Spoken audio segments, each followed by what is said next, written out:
చూడండి, వాక్యంలోనికి వెళ్దాం. లూకా సువార్త 2వ అధ్యాయము 7వ వాక్యం. తన తొలిచూలు కుమారుని కని పొత్తిగుడ్డలతో చుట్టి సత్రములో వారికి స్థలము లేనందున ఆయనను పశువుల తొట్టెలో పరుండబెట్టెను. ఈ సందర్భం మనం మాట్లాడుకుంటే మరియా యోసేపు నజరేతులో ఉన్నారు. నిజానికి నజరేతు అంటే గలిలయ ప్రాంతంలో ఉంది. అంటే ఇజ్రాయేలు దేశంలో గలిలయ ప్రాంతంలో నజరేతు అనే ఒక గ్రామం. అక్కడ మరియా యోసేపులు ఇద్దరు జీవిస్తూ ఉన్నారు. అప్పటికి ఇద్దరికి పెళ్ళి అవ్వలేదు, కానీ నిశ్చితార్థం అయ్యింది. మరియా అప్పటికే యేసుక్రీస్తు వారిని మోస్తూ ఉంది. తన గర్భములో యేసుక్రీస్తు వారు ఉన్నారు. అయితే ఆ సందర్భంలో జీవితం అలా గడుపుతున్న ఆ రోజుల్లో సరిగ్గా అధికారులు ఒక ఆజ్ఞ జారీ చేశారు. అప్పుడు మొదటిసారిగా ప్రపంచమంతటిలో ఎంతమంది ఉన్నారో ప్రజాసంఖ్య లెక్కించాలనేసి, ఎవరింటికి వారు వెళ్ళిపోవాలనేసి అక్కడ ఆజ్ఞ జారీ చేశారు. నిజానికి అప్పటి వరకు ఎప్పుడూ కూడా ప్రపంచమంతటిలో ఎన్ని కోట్లాది మంది ఉన్నారో ఎప్పుడూ లెక్కించలేదు. అదే మొదటిసారిగా లెక్కించడం ప్రారంభించారు. అలాగను ప్రారంభించినప్పుడు ఎవరింటికి వారు వెళ్ళిపోయి వారింటి దగ్గర ఉండి అధికారులు ఇంటికి వచ్చి రాసుకుంటూ ఉన్నప్పుడు ఎంతమంది ఉన్నారు ఈ కుటుంబంలో అన్నప్పుడు ఎవరి కుటుంబాల్లో వారు ఉండాలి. అప్పుడు గవర్నమెంట్లోనికి నమోదవుతాయి ఈ పేర్లన్నీ కూడా. కాబట్టి ఇప్పుడు మరియా యోసేపులు నజరేతులో ఉన్నారు. ఇప్పుడు ఎక్కడికి రావాలి? బెత్లెహేము అనే గ్రామానికి రావాలి. ఎందుకంటే బెత్లెహేము గ్రామంలో దావీదు వంశంలో యోసేపు పుట్టాడు. కాబట్టి ఇప్పుడు యోసేపు ఇంటికి మరియను తీసుకుని రావాలి కనుక నజరేతులో ఉన్న ఈ ఇద్దరు కూడా బయలుదేరి నడుచుకుంటూ ప్రయాణం చేస్తూ ఉన్నారు. ప్రయాణం చేస్తూ ఉండి ఎక్కడికి వచ్చేసారు అంటే బెత్లెహేము అనే గ్రామానికి వచ్చేసారు. గ్రామం ఊళ్ళోనికి రాలేదు, కానీ గ్రామానికి బయట సరిగ్గా ఒక సత్రం ఉంది. సత్రం దగ్గరకు వచ్చేసరికి మరియకు నొప్పులు ఎక్కువగా రావటం మొదలుపెట్టింది. నొప్పులు ఎక్కువగా రావటం అంటే అప్పటికే 9 నెలలు పూర్తి అయిపోయింది. ఇంకా రోజులు అన్నమాట అండి. ఆ రోజుల్లో నొప్పులు ఎక్కువైపోయాయి. ఇంటికి వెళ్ళిపోయేంత ఆ సమయం లేదు, అంత ఓపిక కూడా లేదు మరియకు. ఆ టైంలో సత్రం దగ్గరగా ఉంది కదా అనేసి యోసేపు ఏం చేశాడంటే మరియను తీసుకుని సత్రంలోనికి వెళ్ళాడు. వెళ్ళేసరికి సత్రంలో అనేక మంది ఉన్నారు. అనేక మంది ఉండి ఖాళీ లేదు, అసలు ఖాళీ లేదు కదా. మరలా బయటకు వచ్చేసారు. సత్రం అంటే మీకు బాగా అర్థమయ్యే రీతిలో చెప్తాను. ఈ రోజుల్లో మనం ఎక్కడికైనా వేరే గ్రామం కానీ ఎక్కడికైనా ఊరు వెళ్ళామనుకోండి, రోడ్డు మీదకి వస్తాం. బస్ స్టాండ్లు ఉంటాయి కదా, బస్సు రాలేదంటే బస్ స్టాండ్లో కూర్చుంటాం మనం. ఇప్పుడు ఈ రోజుల్లో బస్ స్టాండ్లు ఎలాగైతే సెంటర్కి కట్టారో, ఆ రోజుల్లో కాలినడక మీద నడుచుకుంటూ వెళ్ళే ప్రజలకు ఆ రోడ్డు పక్కనే సత్రాలు కట్టేవారు. ఎందుకంటే ఆ రాత్రికి నిద్రపోయి అలసట తీర్చుకుని విశ్రాంతి తీసుకుని మర్నాడు మరలా బయలుదేరి వెళ్తూ ఉండేవారు. కాబట్టి అటువంటి వారికి సత్రాలు రోడ్డు పక్కనే ఉండేవి. ఇప్పుడు సరిగ్గా సాయంత్రం అయ్యే ఆ టైంలో అనేక మంది ఆ సత్రంలోకి వచ్చేసారు. నడుచుకుంటూ వెళ్ళే ప్రయాణికులంతా కూడా సత్రంలో చాలామంది నిండుగా ఆ సత్రంలో అనేక మంది ఉన్నారు. ప్రయాణికులు యేసు ప్రభువు వారికి చోటు లేనందున బయటకు వచ్చేసారు. ఇప్పుడు మరియా అలాగునే యోసేపు బయటకు వచ్చేసి నడుచుకుంటూ వెళ్తూ ఉన్నారు. ఒక పశువుల పాక కనిపించింది. పశువుల పాక అంటే ఊరికి బయట ఉంటాయి, గ్రామాల్లో ఉండవు కదా. ఇప్పుడు పశువుల పాక వచ్చిందంటే ఇక ఇల్లులు వస్తాయి. ఇల్లుల తర్వాత ఇక గ్రామం లోపలికి వెళ్ళిపోతాం మనం. సాధారణంగా ఇప్పుడు పరిస్థితులు మనం ఆలోచన చేస్తే పశువుల పాక దగ్గరికి వెళ్ళగానే యోసేపు బహుశా లోపలికి వెళ్ళి చూశాడు, ఖాళీగా ఉంది.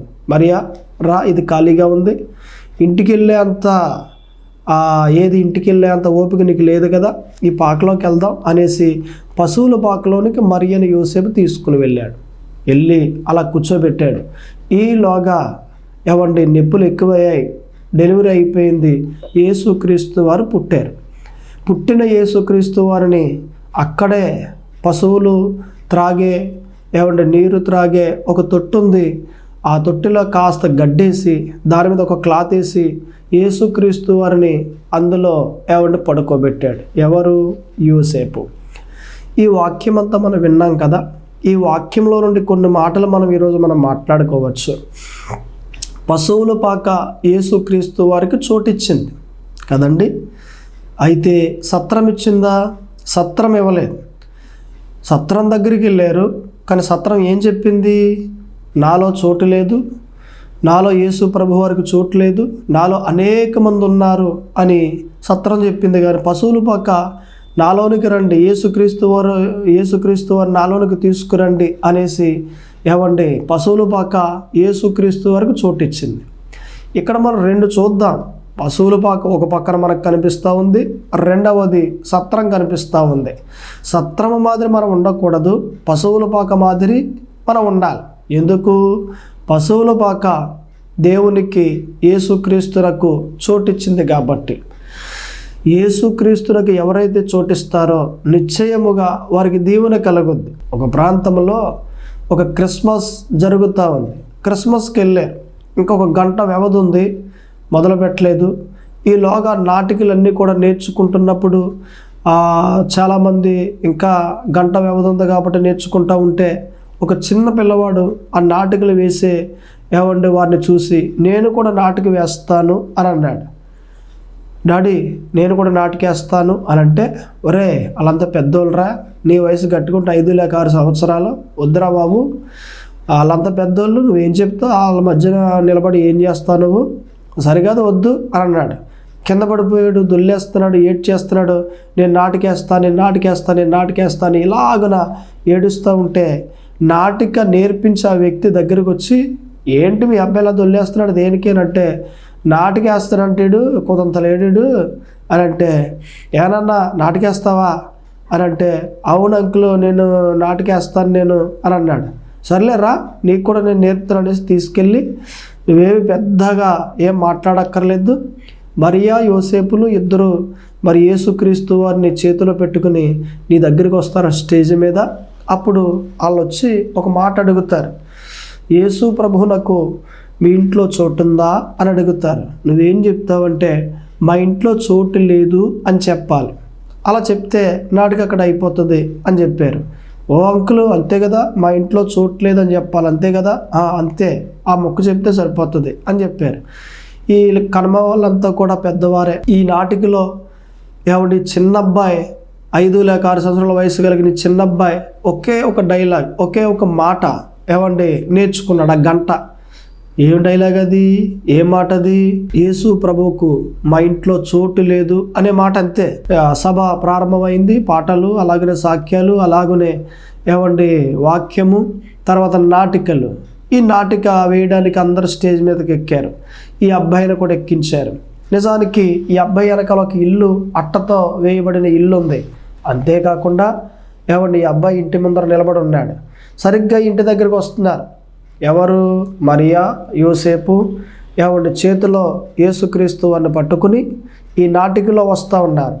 ఈ ఇంటికి వచ్చి ఈ అబ్బాయి దగ్గరికి వచ్చి అడుగుతూ ఉన్నారు, అయ్యా యేసు ప్రభు మీ ఇంటికి వచ్చాడు, మీ ఇంట్లో చోటు ఉందా అని అన్నారు.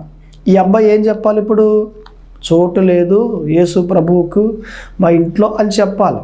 ఈ అబ్బాయి అన్నాడు కదా చోటు ఉందని అన్నాడు. పక్కనే ఉన్న నాటికి నేర్పించాడే, ఒరే చోటు లేదని చెప్పరా, నువ్వు నాటికి పాడు చేయకు, చోటు లేదని చెప్పు అని అన్నాడు.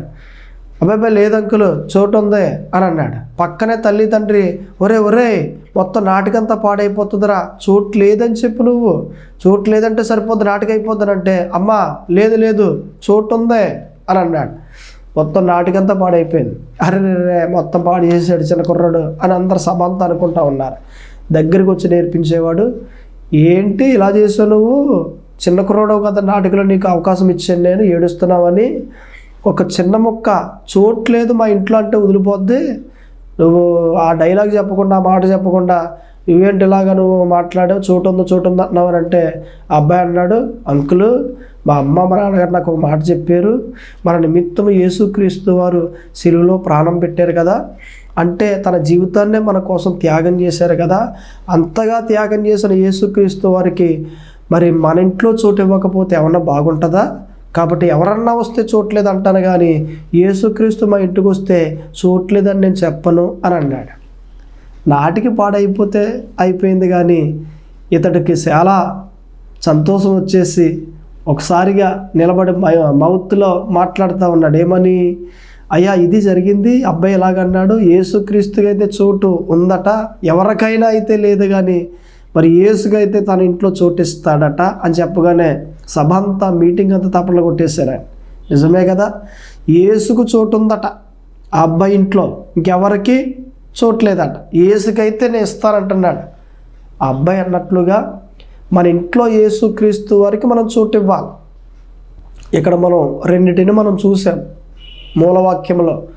ఒకటి పశువుల పాక, రెండవది సత్రము. పశువుల పాక యేసుకు చోటు ఇచ్చింది, రెండవది సత్రము యేసుకు చోటు ఇవ్వలేదు. ఇక్కడ ఉదాహరణలో మనం చూసిన ఈ అబ్బాయి, చిన్న అబ్బాయి యేసుకి తన ఇంట్లో చోటు ఇచ్చాడు. మనము కూడా ఇప్పుడు ఏం చేయాలట?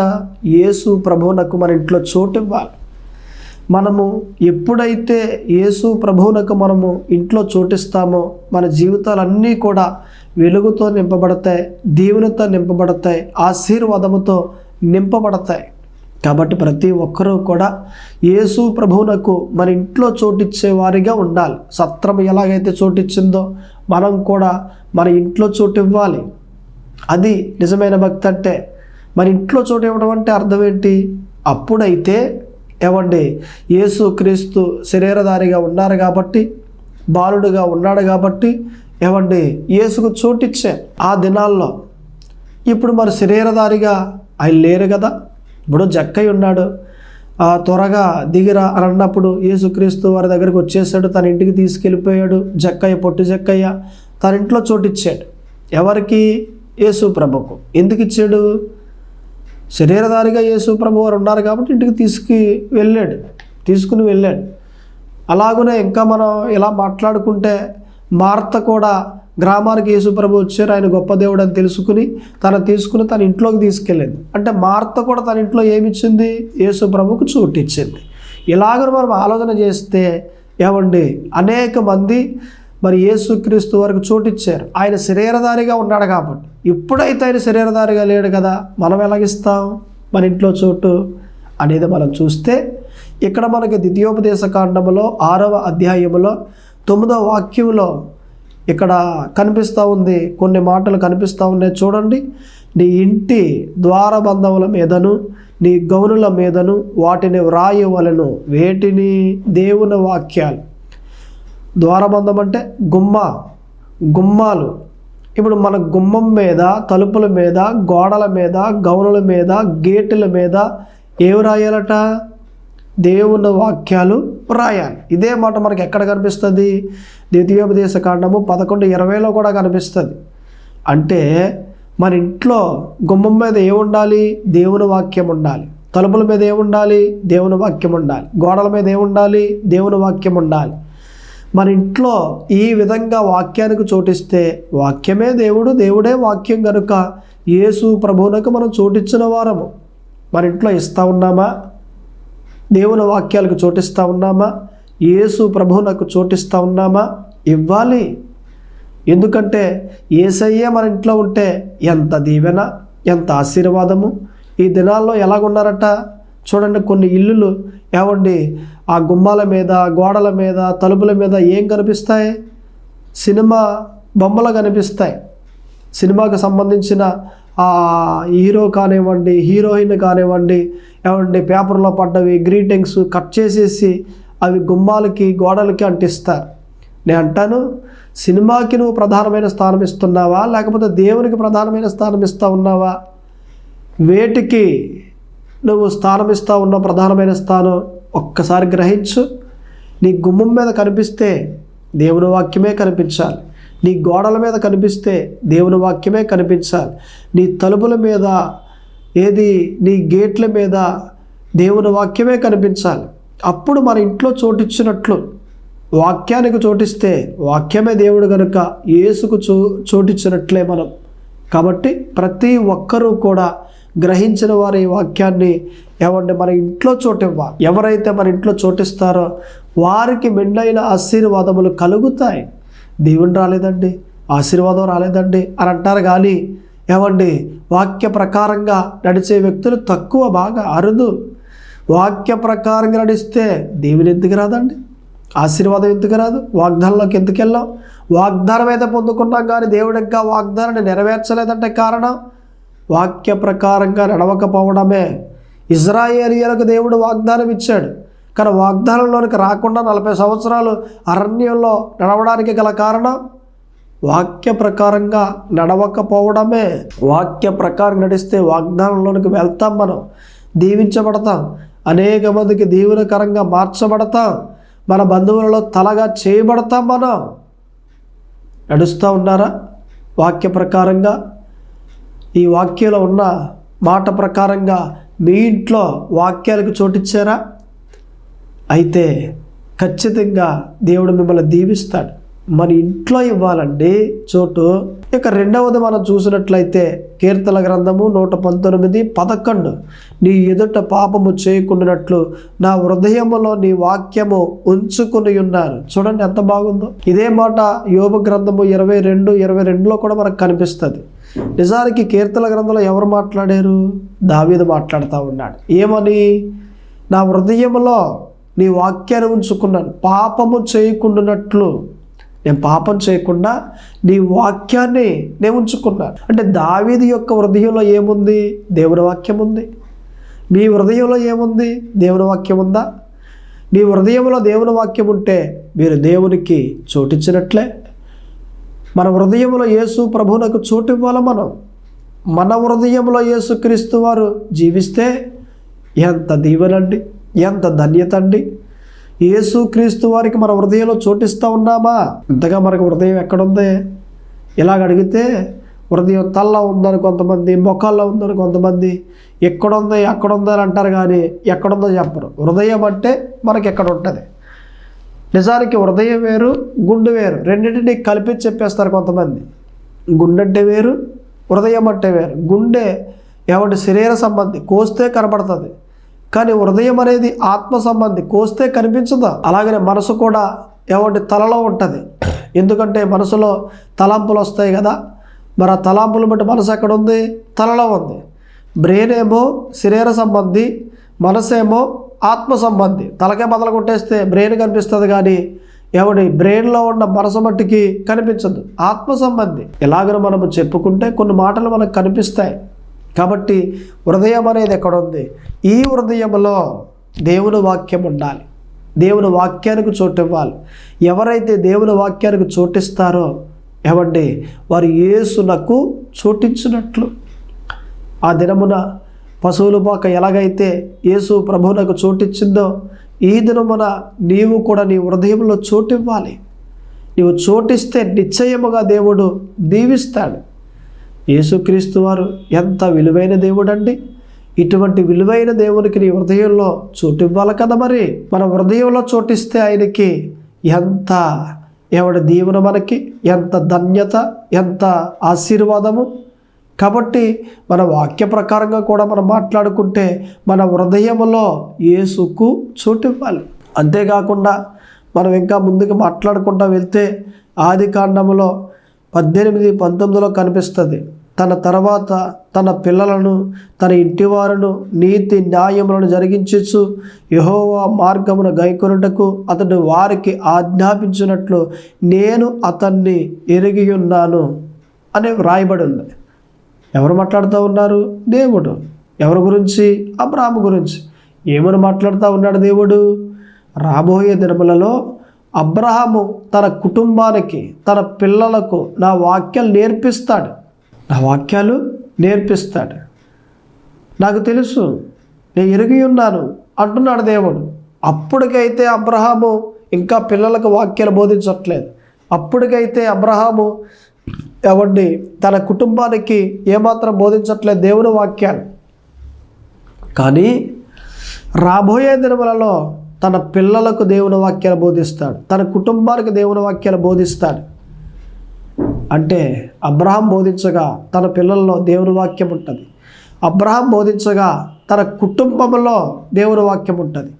దేవుని వాక్యం కుటుంబంలో ఉందంటే యేసుక్రీస్తు ఉన్నట్లే కదా. వాక్యమే దేవుడు, దేవుడే వాక్యము. మన కుటుంబాల్లో దేవుని వాక్యం ఉండాలి.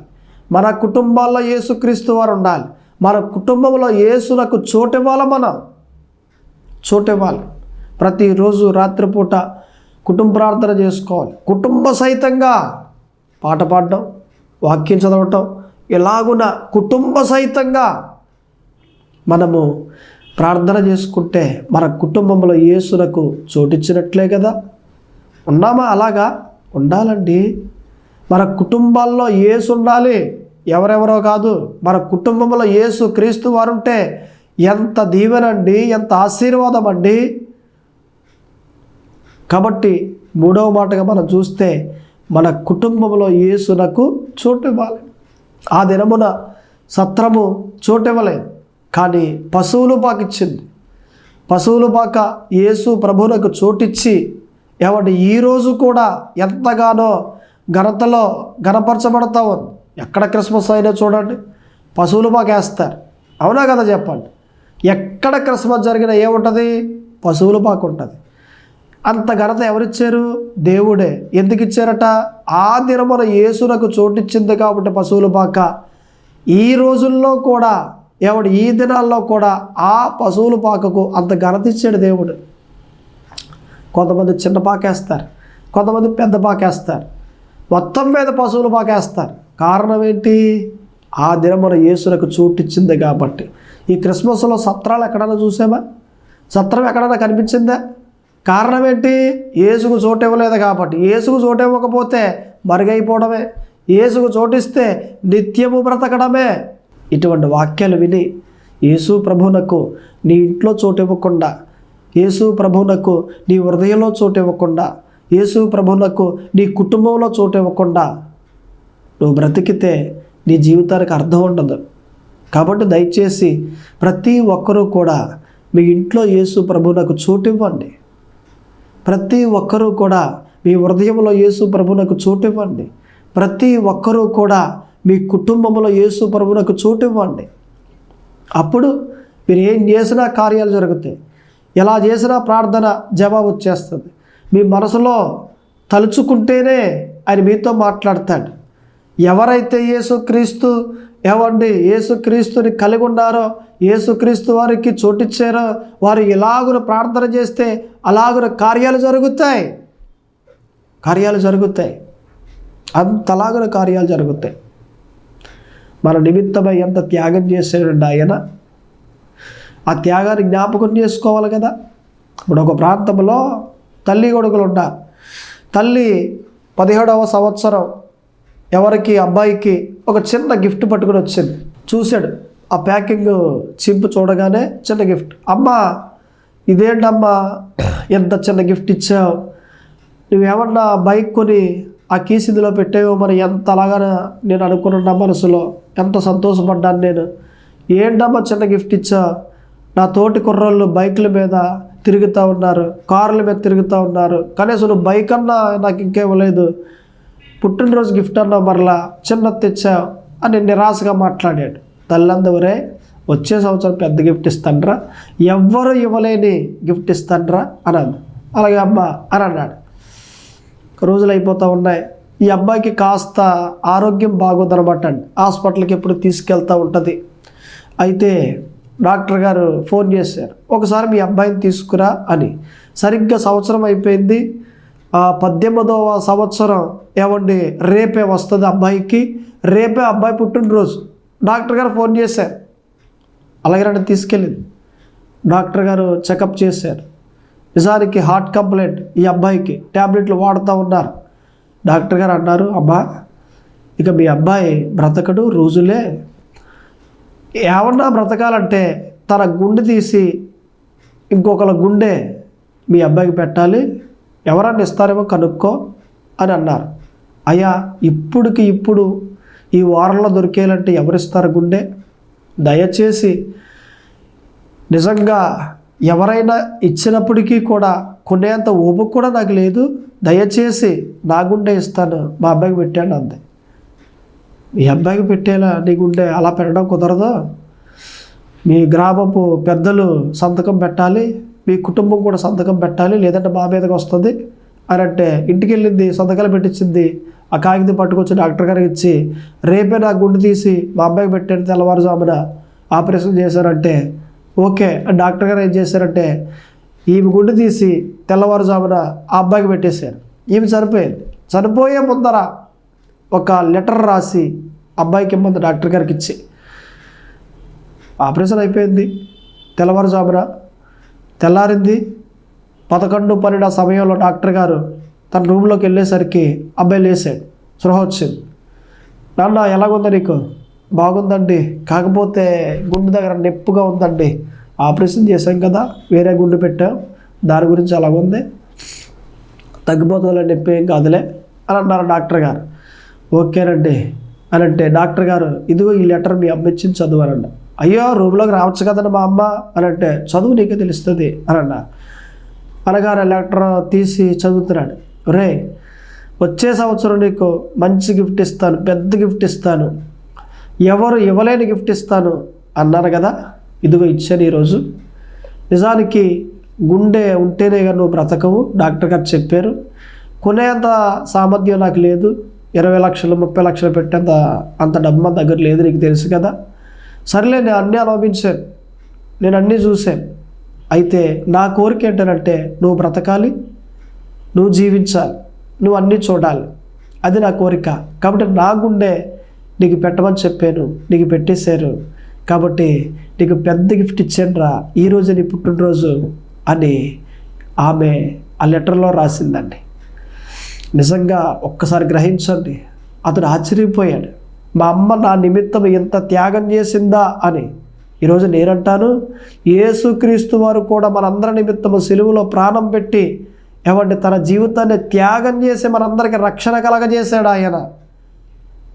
ఆయన ఎంత త్యాగం చేశాడండి కదా. ఆయన చేసిన త్యాగము ఈరోజు మనందరికీ రక్షణ, బ్రతుకునిచ్చింది. ఆయన చావు, ఆయన మరణము మనకి బ్రతుకునిచ్చింది, మనకి జీవితాన్ని ఇచ్చింది. కాబట్టి దయచేసి ప్రతి ఒక్కరూ కూడా ఏమంటే యేసుకు చోటు ఇవ్వాలి. 3 మాటలు, మన ఇంటిలో యేసుకు చోటు ఇవ్వాలి, మన హృదయంలో యేసుకు చోటు ఇవ్వాలి, మన కుటుంబంలో యేసుకు చోటు ఇవ్వాలి. ఈ విధంగా మనం ఉంటే మన జీవితాలన్నీ బాగుంటాయి. దేవుడు మిమ్మల్ని దీవించునుగాక. ప్రార్థన చేసుకుందాం. పరిశుద్ధుడా దేవా తండ్రి, ప్రభువా యేసు క్రీస్తు అయా, ఇదిగో ప్రభువా, ప్రార్థన చేస్తూ ఉండగా మీ కృపా క్షేమములు మెండుగా కలగజేసి బలపరిచినట్టు పెంపచేయండి. ఈ వాక్యం ఎందరైతే ఉన్నారో వారందరిని దీవించి బలపరచాలి. ఈ కొద్ది ప్రార్థన ఆలకింప చేయమని యేసు క్రీస్తు నామమున అడుగుచున్నాను తండ్రి, ఆమేన్.